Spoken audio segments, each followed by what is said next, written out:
Hi everyone, welcome back to our channel, Cuz Books. In today's video, I'm going to be going over all the books that I read in 2020. I had a goal to do 12 books and I ended up reading 28.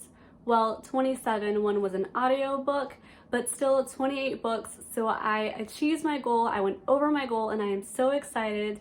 And I just wanted to share with you guys what I read in 2020. It is going to be a long one, so if you're planning on having lunch, dinner, breakfast, just snacking, go ahead and grab that and then join me and we will go ahead and go through everything that I have read in 2020. I do want to start off though by mentioning some DNFs. So those are books that I did not finish in 2020. I have a couple of those books. The first one I have is called Lexicon by Max Barry. This is a book that has two stories in one. It revolves around a man and it also revolves around a young girl. Honestly, I don't remember much about the plot except that it had to do with words. And I remember opening the first few pages. I was super excited because it was going to be my April book and I simply couldn't get into it. The writing for me wasn't great. I didn't like where it was going. It seemed to be in the middle of the book instead of the beginning, and I felt like there was a lot of explanation that needed to be done before I could really get into it. So I DNF'd that one. The second book that I also DNF'd is NW by Zadie Smith, which sucks for me because this is a book that I've had on my shelf for a really long time. The third book I DNF'd is A Seal Never Quits by Holly Castillo. This was more of a gag gift that my husband bought me, but I still wanted to go ahead, try it, and read it.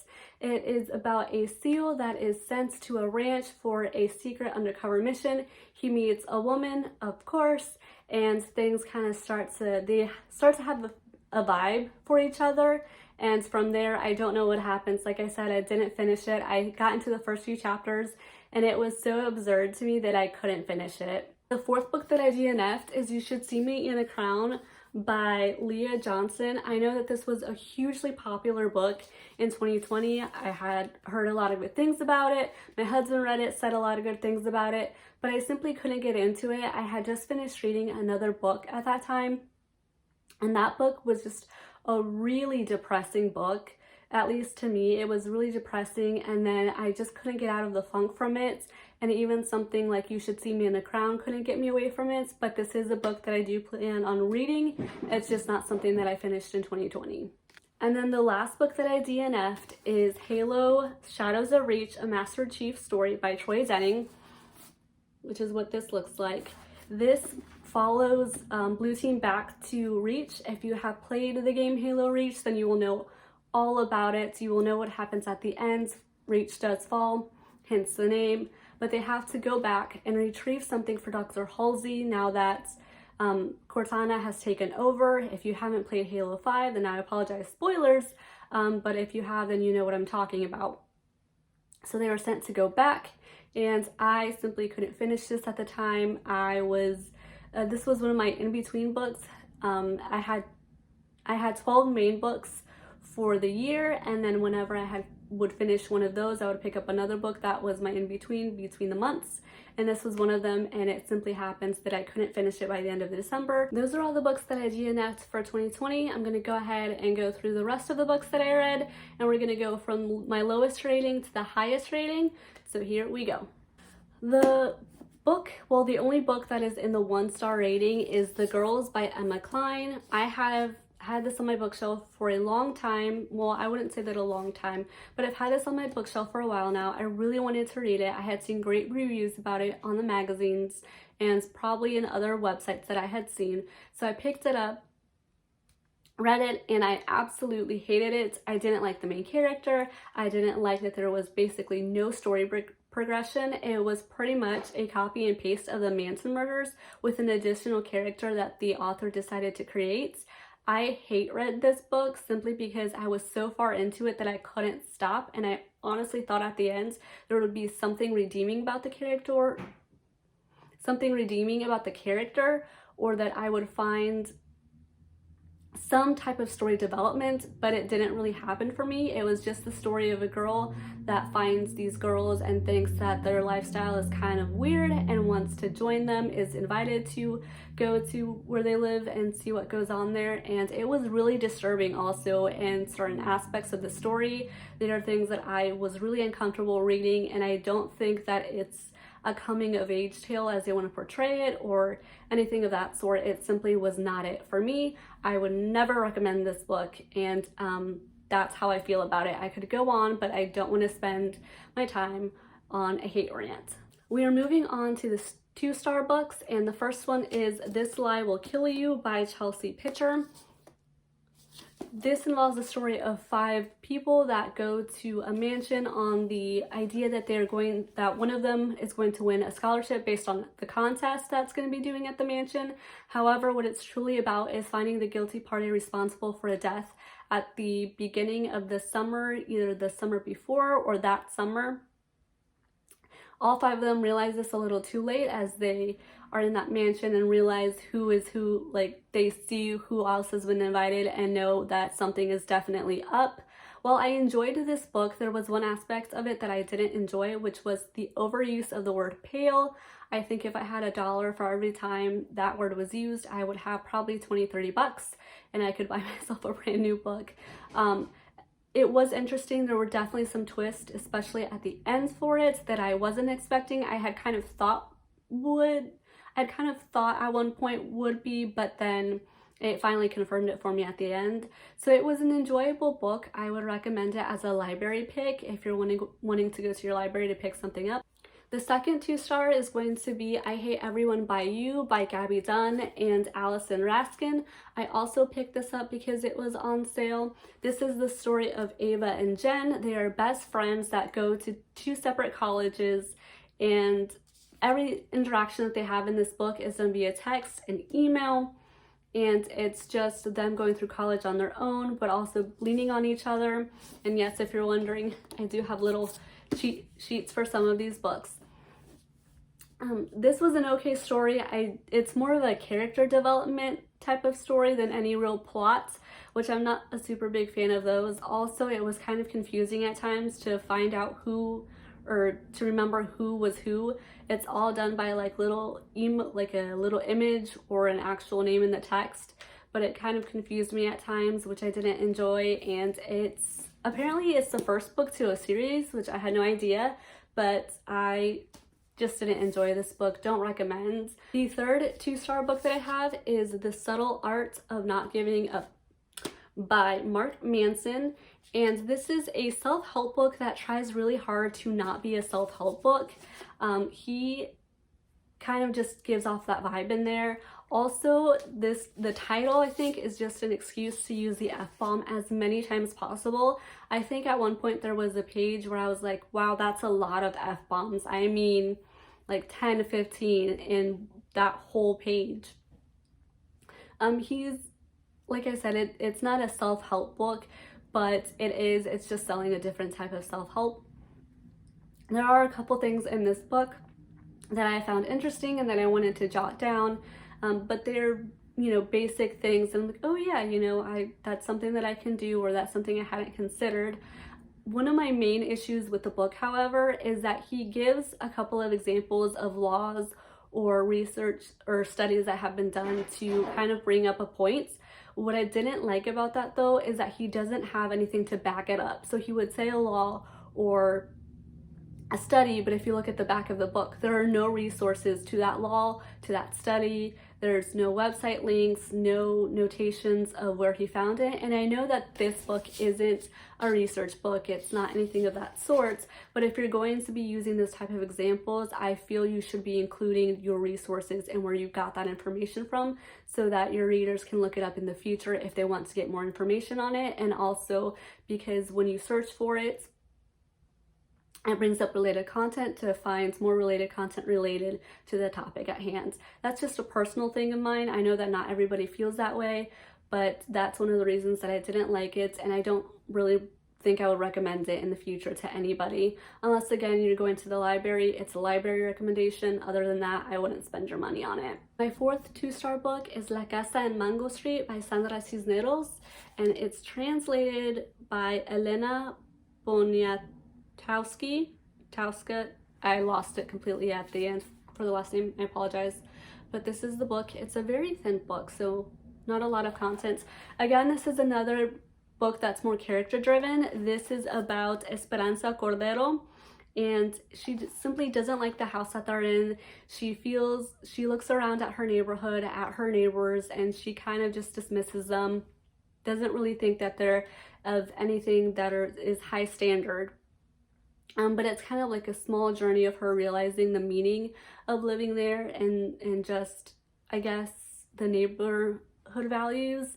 But I didn't really gather that. I think that that's what it was going for. I've had this on my bookshelf for a while now. I purchased it at a downtown bookstore, and I mainly bought it because it's so hard to find books that are in Spanish for me to read, and so I picked it up, but it's not one that I enjoyed, unfortunately. The next 2-star review book is The A to Z of You and Me by James Hanna.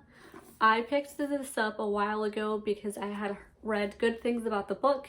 I'm pretty for sure that I generally tend to get my book reading recommendations from Entertainment Weekly, so I'm sure I saw it there at some point. I liked the premise of it.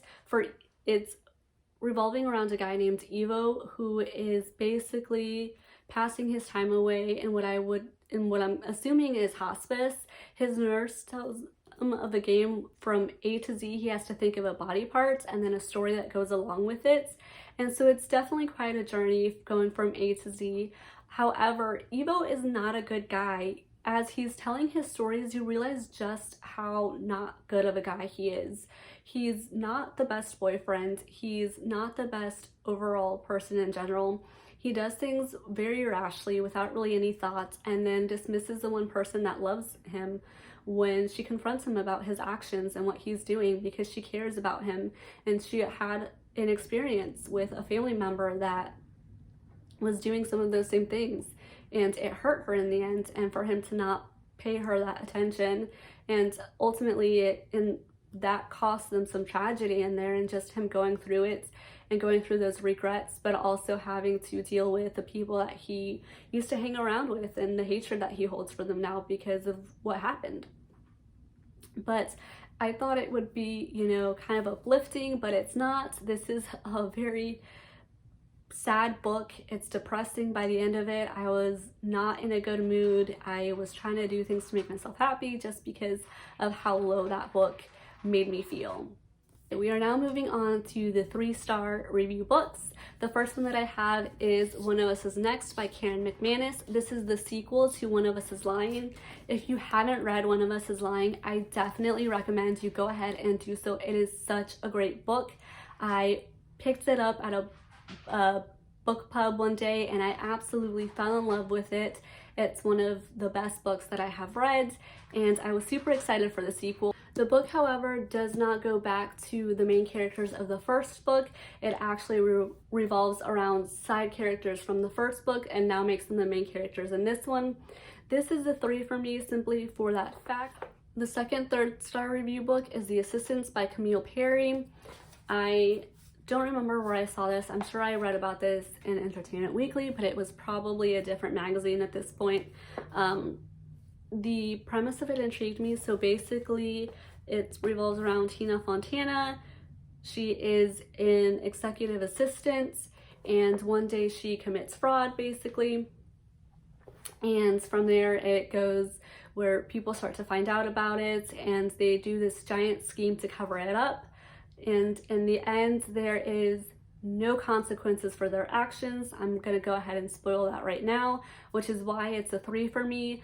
I don't enjoy books where someone does something and there is no consequence for the action.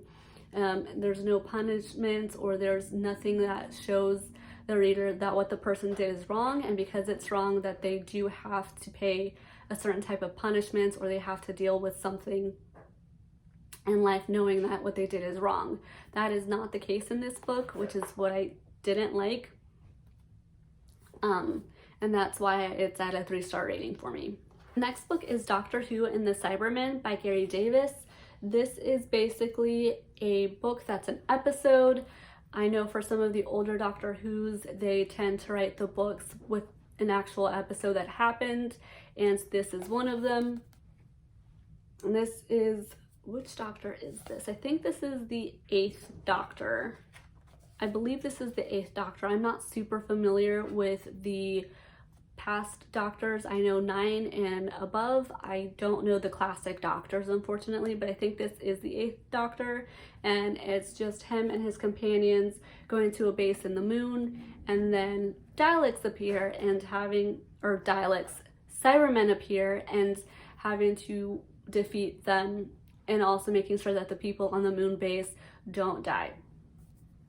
It's a nice little book. It was a nice little read. Next on the list is Killscreen by Benjamin Reeves. This is a reread for me. This is about Jack Valentine, who finds his friend's body in his friend's bathtub, and it's set in the mid-90s. In finding his friend's body in the bathtub, he does some snooping around the house basically, and he finds this AI that tells him that he's responsible for his friend's death, which sends him on a journey to discover what the AI is referring to when she says that she's responsible for his friend's death. And it also just takes him in a journey with his own life, and he comes to realize that the AI is not a good thing, and that it's a terrible what is it, server hardware? I'm not very technical with these things, but basically this artificial intelligence is not good, and it's going to lead him on a destructive path. And he also tries to warn the friend's father, who ends up getting a hold of it, but also realizes how destructive it can be. I had totally forgotten how dark this book is. I'm not going to reread it in the future. I recommend it if you're a fan of Benjamin Reeves, because it is his first book. This book also, with it being the first, has some typos in it that I went back to and I was like, oh yeah, those are definitely some typos. Also, if you like Game Informer, then buy it to support one of the Game Informer peeps. But apart from that, it's a really dark book, and that's why I'm giving it a 3 out of 5. Like I said, I don't plan on rereading it, so for me, this is it. This is my last reread. The next 3-star book is Girls, Serpent, Thorn by Melissa Bashirdost. This revolves around a princess named Soraya who was cursed at birth to never be touched. However, an encounter with someone who's coming back from the village changes her entire life, and where he sees her for who she really is, and not for the princess that everybody thinks she is or wants her to be.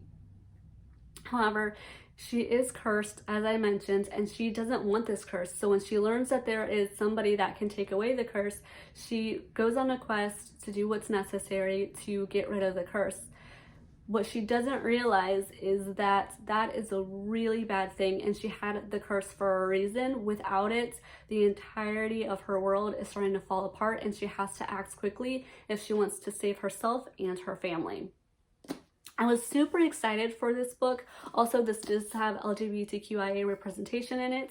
I was super excited for this book. However, it didn't meet my expectations. I don't know what I was expecting for it, but I was expecting a little bit more than what the story gave me. It did have a lot of the main character, but at times it felt like she was a little bit whiny. And her decisions were not great decisions. There were times where you could literally read a page and say, that's not going to be a good decision, and you probably shouldn't be listening to this person. And sure enough, those actions led to consequences. And at a certain point, the ending was a little bit rushed. It was enjoyable, but it just felt like there were some parts of it that could have been left out, some parts that could have been added in terms of other characters. Next 3-star book is Final Girls by Riley Sager. I had heard good things about this book. My husband had even mentioned that he had heard great things about this book. So I picked it up, and it's about 3 final girls. As you know, horror movies, there's almost always a final girl that survives the main killing and the killer. And in this case, there are 3 final girls that survived different killers, and one of them ends up dead. which sends the other two on a mission to find out who it is, who's wanting them to die, and it has a very unexpected twist in terms of the two final girls, and I'm gonna try not to spoil it, but it's an interesting story. However, I felt that I thought it was going to be about somebody chasing the final girls, but that's not really the story. It focuses more on one specific final girl. What's her name? Quincy Carpenter. It focuses on Quincy Carpenter.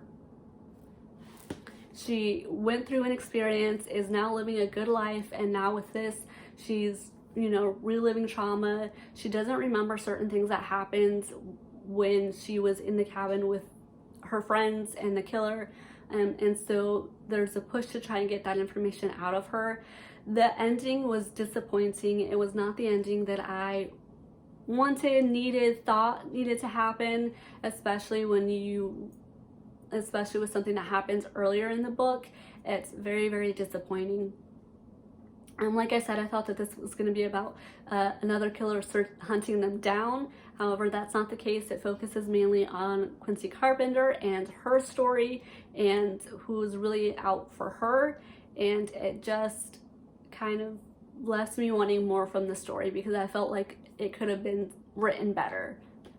The next 3-star book is None Shall Sleep by Ellie Marney. This is basically a serial killer, but a teenage serial killer. So we have two people. We have Emma Lewis and Travis Bell. Emma is a serial killer survivor, and Travis is a U.S. Marshal trainee. They both are recruited in for a special task force that is going to go through and interview serial killers to find out more about them, specifically teenage serial killers.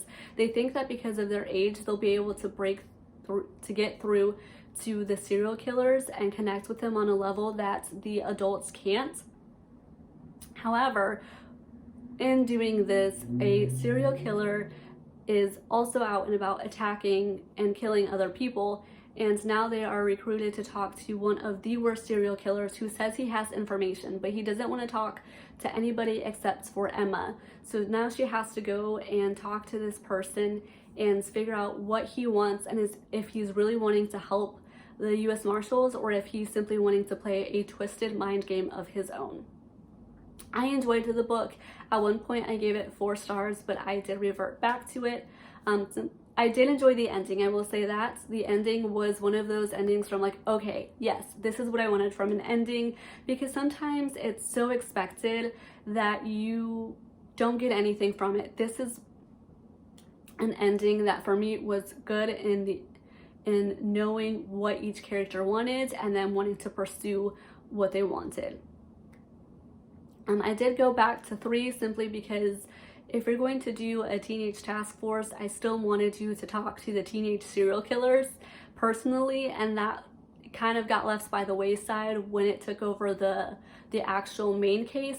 And also the characters don't make the best decisions sometimes. Instead of working with the adults that they are, they were basically recruited by, they do things on their own that puts themselves at risk and also puts the lives of others at risk. So that's kind of what I docked it down a star. But I definitely recommend it. If you want to read about, teenage serial killers in a fantasy world, this book's for you. The last physical 3-star book is The Hiding Place by C.J. Tudor.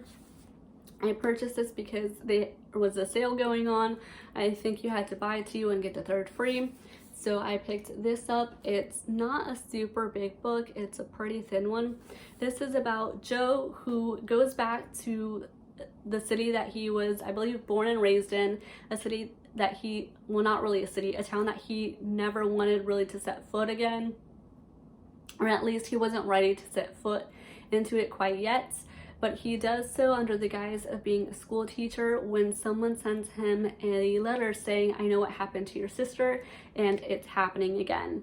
It's a really good thriller, spooky book. It does have some supernatural elements to it, but it's also a little bit of a, supernatural mixed with thriller. I enjoyed it as Joe goes through and is trying to figure out who sent this letter, why did they send this letter, does he really care what happens to the person that's going through this again, you know, does it matter? But then he, you know, kind of becomes attached to some of the kids that he's teaching, and so he knows that he really, like, at the end, he does want to know, and he wants to kind of settle some things for himself personally, and then as soon as, you know, as soon as possible, get away from there. I enjoyed it. This is another one that originally I had at 4 stars, but when I stepped back and considered it thoroughly, it's more of a 3-star book. While the ending is good, it leaves a lot to be, like, a lot more openness. It doesn't really do a conclusion for the book or for the story that I felt was needed, and that is why I ended up giving it 3 stars instead of 4. And then the last 3-star book is actually an audiobook. It's called The Roommates by Dervia McDermott. I hope I'm saying the author's name right. This is a book that I picked up for free on Audible. I have an Audible subscription, and it was one of the books that came included. I picked it up. It's a really short listen. It's under 2 hours, which I really enjoyed about it. And it's about a woman who discovers that her roommate has died in a mysterious circumstance, and the police are wanting to ask her questions. They think she might be involved. However, she doesn't really know much about her roommate. Her roommate was a very secretive person, so she doesn't know if maybe her roommate was in bad company or what could have caused the roommate to go through such a terrible murder. Along the way, she meets a couple of other people that, you know, knew the roommates, that had some type of relationship with her. So she's also on the hunt to try and figure out what's going on and who it could possibly be. It's a really good listen. I enjoyed the book.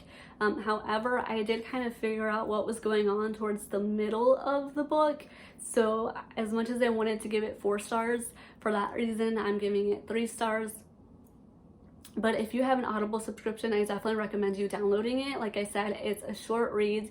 It's a really good read too. If you're wanting something that's short but is a thriller, definitely recommend it. It did give me a little bit of goosebumps towards the end in terms of what happens to our main character.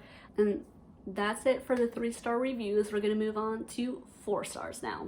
Okay, so for me, a 4-star book is a book that I enjoy, that I really like, but I just read books because I enjoy them. I want to read enjoyable books. I love mystery thriller books. Those are my favorite genre, I would say, considering I have like a bunch of Agatha Christie's. So for me, that's how I rate my 4 and 5 stars. So there might be books in here that you're gonna be wondering, is it really 4 stars? To me, they are. Like I said, that's how I base it on my enjoyment, and that's why they're gonna be 4 stars mainly. The first book is Mr. Monk Goes to the Firehouse. This is based off the Monk TV series, and for the first few, the writer for it is the writer for the series is the writer of the novels. This is the first novel in the Mr. Monk series for books. I don't really remember a lot about the book. You know, something's going on with Monk that requires him to leave his house, and he's currently, like, he moves in with Natalie for a bit, and in doing so, there's a case that pops up, and they go and investigate it on behalf of Julie, who is Natalie's, it took me a second to remember Natalie's name, Natalie's daughter. And Mr. Monk, of course, agrees because it's Julie. And the investigation actually leads to a lot more than just the death of a puppy. I enjoyed it. It's a quick book. It's a pick-me-up book.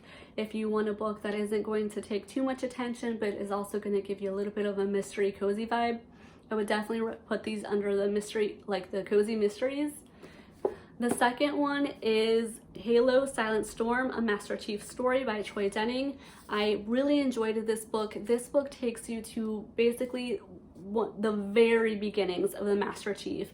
In this book is where he first meets Sergeant Johnson, which if you've played the Halo games, if you've read the Halo books, you know who Sergeant Johnson is and how much he means to the Chief and how much he means to the Halo universe and story. It was really nice to read a book where it is his beginnings, it's more of his origins as being Master Chief, as being promoted to Master Chief. I really enjoyed it. The next book is The Guest List by Lucy Foley. This is another 4-star book, and I absolutely enjoyed this book so much. It's definitely reminiscent of Agatha Christie, and that is one of the reasons why I enjoyed it so much. Basically, there is a wedding that is taking place. The main character, I don't remember her name, but anyways, it's her wedding. She has decided to do her wedding in this really remote island type. It's going to be gorgeous. Everything is going to be perfect the way she has it planned. You know, the guests, the dinner, everything is going to be according to how she wants it.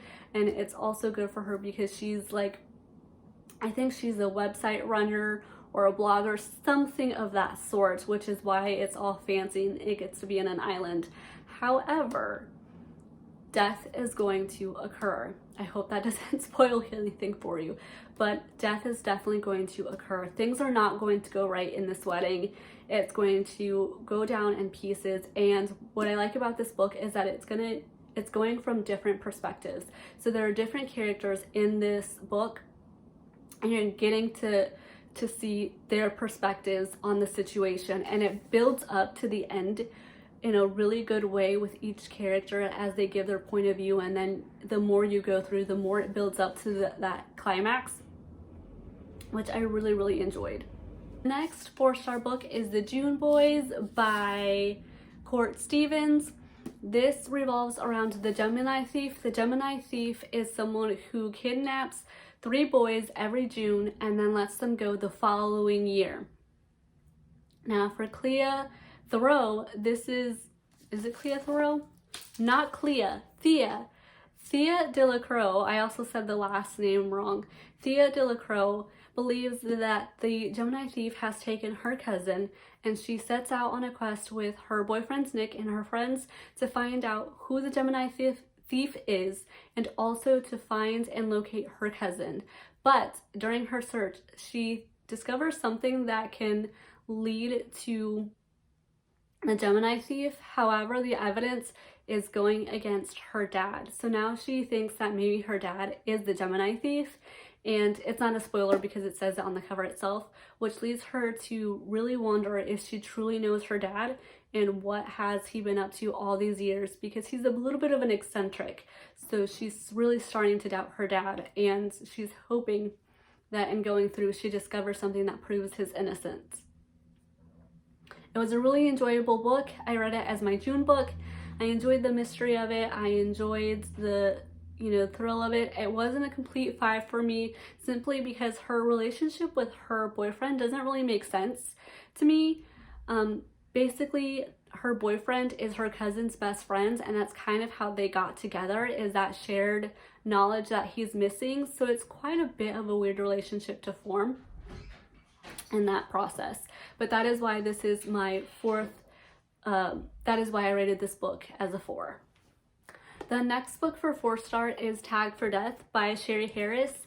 My husband purchased this book for me because he knows that I love a good mystery. Plus, I love flea markets, and this is a garage sale book, so he knows I love those too, and he got this for me. And it's such a really good cozy mystery series. I didn't realize it was a series until towards the middle of the book. It's actually the 3rd book in the series, but you don't have to know a lot about the first 2 to get into it. I had no clue that it was part of the series, and I could still jump into it very quickly. This revolves around Sarah Winston is the main character for it, and in this specific book, she has an online garage sale, and she's going to meet somebody that purchased something. However, when she goes to the meeting place, she discovers that that person has died, and someone has sent her a mysterious text that shows her in that location along with the car. So she's super creeped out, doesn't know who's stalking her, and now she's also the suspect in the victim's death. So she has to go and try and figure out who's stalking her, who could potentially be the killer. Is the killer the same person that is stalking her, or is it 2 entirely different people? It was a really good cozy mystery. It was a good flip through. It's not super thick, but it was really enjoyable, and it's also a book like the Mr. Monk series that you can pick up, read, and kind of let your mind just flow through, which is really what cozy mysteries are all about. So I really enjoyed this. I've picked up a couple more of the series, books from the series, and I can't wait to read those as well. The next book is Fallen Beauty by Erica Roebuck. This is set like way back. I don't remember the specific year, in the 1920s. This is set in the late 1920s, and it revolves around two main characters. The first being Laura Kelly, who goes to town one night with her lover and goes through a magical experience. I think they go to the theater or to go see a play, but that one night changes everything for their lives, and they have to grapple with it. And then the second revolves around Edna St. Vincent Millay, who is a famous poet, I believe, and her life story, and so their two lives are going to connect in a way. Neither really necessarily likes the other, but their circumstances force them to partner up, and in that partnership, maybe potentially a friendship develops, and living with themselves and who they are, and also learning that they can be more than what they currently seem.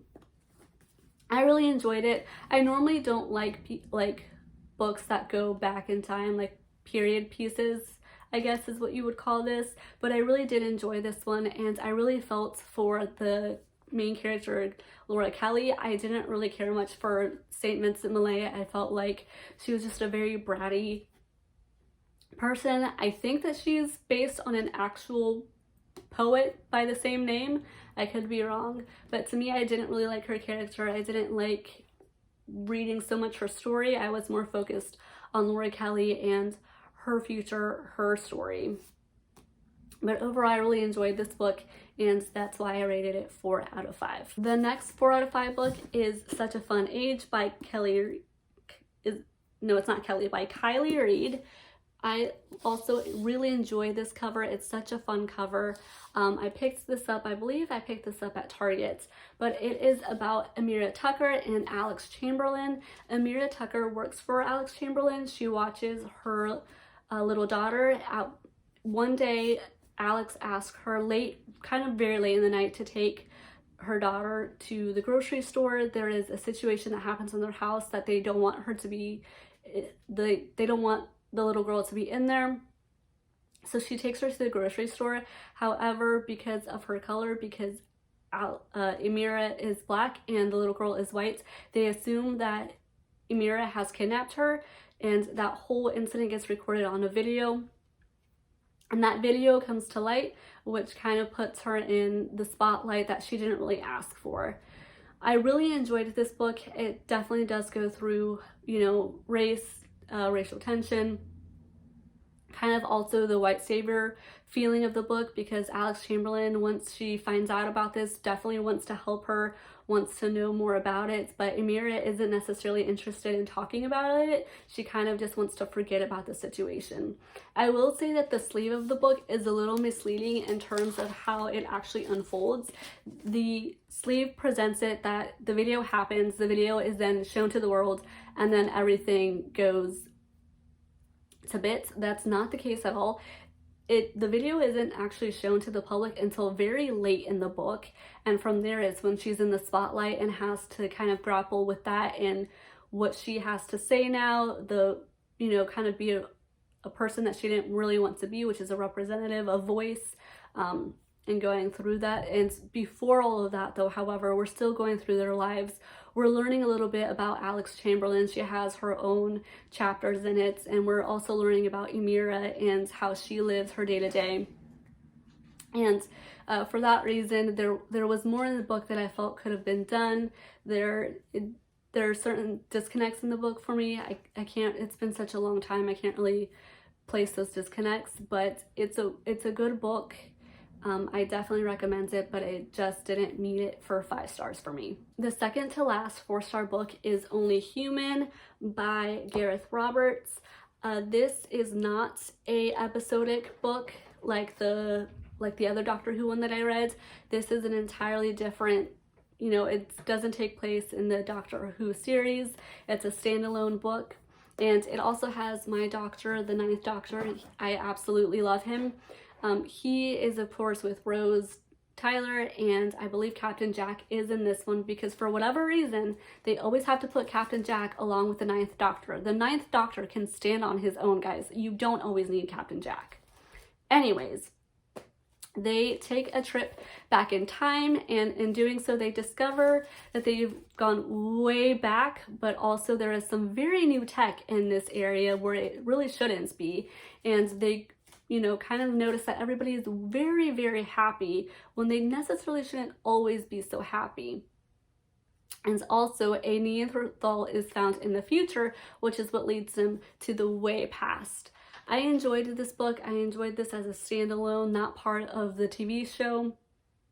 Like I said, it also has my Doctor, and it just really goes through those moments of human emotion and what it's like to be here in the future, but what it could have been like in the past. Really enjoyed it. I don't remember much about it, so I would probably reread it at some point in the future, but 4 out of 5 for me. The Last Four storybook is actually the last book that I finished in 2020. It was my December book, and it is The 30 Names of Night by Zen Jokarar. And look at this cover. First of all, I just want to say that this is a very beautiful cover. This revolves around a trans boy who is still grappling with a suspicious death of his mother. He is also, you know, finding a way to come out, not really to people in particular, but to himself, to discover who he is. He is chosen to give up the birth name that he was given, and he is in search of a new one, but doesn't quite know what he wants that new one to be.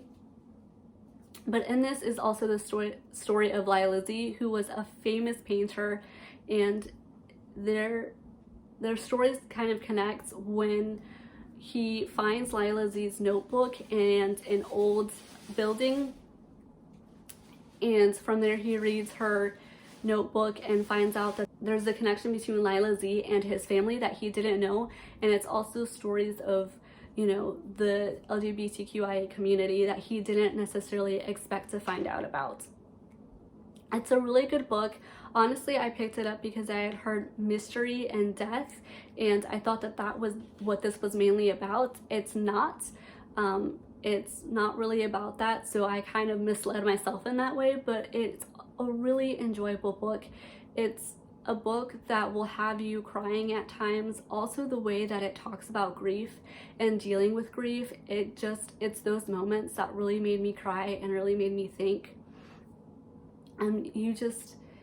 It was a really good book. However, I will say there was a lot of mention of birds, which is what this book is about. I mean, the painter painted birds. That was what she was known for. But I feel like they could have taken a couple of those references and not really used them. The ending wasn't as great to me as I thought it would have been. It's kind of just an ending that didn't make sense to me at the last chapter. It didn't make sense to me because at the end of reading Lila Z's book, you kind of know where to go, and it still takes another chapter for them to know where to go, which was a little bit frustrating for me. Like, why would you feel the need to go? Like, why? Like, it's kind of obvious in the last, like, second to last chapter for you to kind of be like, oh, I need to go here. And in a way it works because they find something that they didn't, you know, that they kind of expected to find but didn't think they would find. But I don't think it was super necessary to the plot. And at the end of it, you just kind of find out that the elusive bird, you know, it can exist, it could not exist. There have been sightings, but the actual finished work of art is never truly finished. So that was a bit of a bummer for me. But otherwise, I really enjoyed this book. Would definitely recommend. 4 out of 5 for sure. We're now going to be talking about the 5-star books, and for this category, I only have 3 books. The first book is All the Bright Places by Jennifer Niven. This for me is a reread of 2020. I read it I wouldn't say a super long time ago, but I definitely read it a long time ago. I don't know why I chose to reread it, because it's such a sad story. I know what happens, and I knew that I was gonna cry, and I did cry. I cried a lot in this book. It's just the story of Violet and Fitch, and you know, one of them is, at the very beginning of the book, one of them is about to jump off the tower and the other one saves them basically, and everybody thinks that it's the opposite, that that person saves them, but they don't want to admit to it. They just kind of want to leave it be. They really don't want much to do with that person, but they end up together for a group project, and in that group project they start to learn more about each other, and eventually a romance forms from that project. And it's, I like don't want to cry, but I also don't want to get into like spoilers, because if I talk about it, I'm going to talk about the spoilers, and I don't want to do that to you guys. Just know that it's a really good book. It's definitely going to make you cry. I recommend having some tissues near you, because it's a tearjerker, especially towards the end. And oof, I can't, I'm starting to tear up. But I already have this book. I actually picked it up in this format because I really like tiny things, and to me this is a tiny book. And it's the entirety of the book in these pages, which to me I think is super crazy. But I love that literally you open it and you can just flip through the story. I took it to work, and really work is not the best place to read this book. Like I said, it's sad. So there were definitely times where I was reading this and I had to stop myself because the tears were just coming through, and I didn't want my coworkers to be super concerned and be like, oh my goodness, what's going on?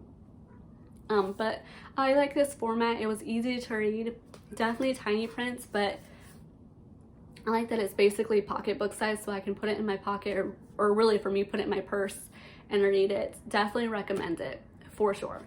The second 5-story book is Ruth Ware's In a Dark, Dark Wood.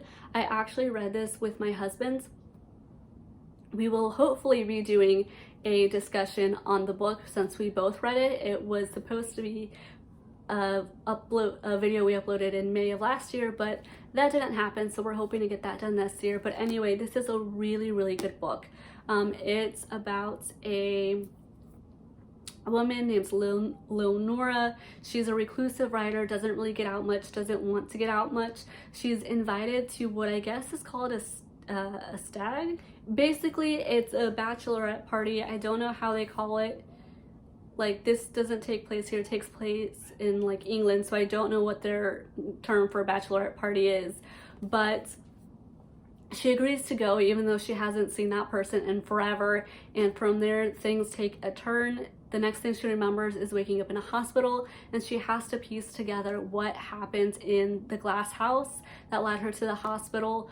And you know, there seems to be that somebody has died. It's who died, why did they die, were they the cause of it, was she the cause of it? And it's a really good book. It's a really, really good book. I wouldn't necessarily say that I like wouldn't want to read this at night, which is what some of the comments in the book, like the opinions and stuff are. It's not super scary in that sense. It's not like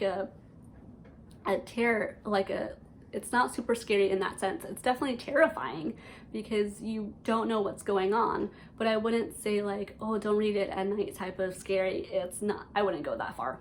Okay, and then my last 5 out of 5-star book is a book that I didn't think I would ever put in a 5 out of 5, much less did I ever think that I would read it, the genre, and enjoy it. And it's a romance book. It's The Boyfriend Projects by Farrah Rochen. I hope I'm saying the last name right. And it's so, so good. So this is about Samaya Brooks, who finds out at the very beginning of the story that her boyfriend is cheating on her, based on a tweet that her sister ends up seeing. So she goes to confront him, and she along the way meets the second girl that he's cheating on. They both confront him, and it turns out that the three of them, just the three girls, end up chilling afterwards and decide to get together, and they just swear off men. They say no to men. They want to focus on themselves, on their careers, or whatever other goals they have for themselves. But of course, it wouldn't be a romance book if a guy didn't walk in through the door of her, work offices to change everything for her. What's the name? Oh, yes, I did write the name in my little cheat sheet. Daniel Collins pops up and everything changes for her. Now she wants to be in this relationship. She wants to get to know him more because she thinks he's cute. But little does she know that Daniel Collins has a secret of his own. And that's all I'm gonna say because I don't want to spoil it. It's not like a terrible secret, but it's a surprising secret that moves along with the plot. So those were all of my reads for 2020. I cannot believe that I read 27 books, you know, read an audiobook. I'm not really an audio listener person, so to listen to an audiobook and complete it for me is a huge accomplishment. So all in all, 28 books for 2020. When my goal had been 12, I had been in such a reading slump. I wanted to get myself out of it. I had set 12, one book every month, and then kind of see how it went. And to read 28 books is amazing. For this year, I have set my goal for 28, so I know what I've done last year. Hopefully I can meet 28, if not 28, exceed 28, but I'm super excited to start this year reading again. And that's everything that I have for you guys. Like I said, it was gonna be a long one, but I hope you guys enjoyed it. Please subscribe if you haven't already. Click the like button if you liked this video, and we will be seeing you guys more in the future. My husband will be joining me for some videos, and then he will be doing some videos of his own in the future. But thank you guys so much for watching, and I will see you when I see you. Bye.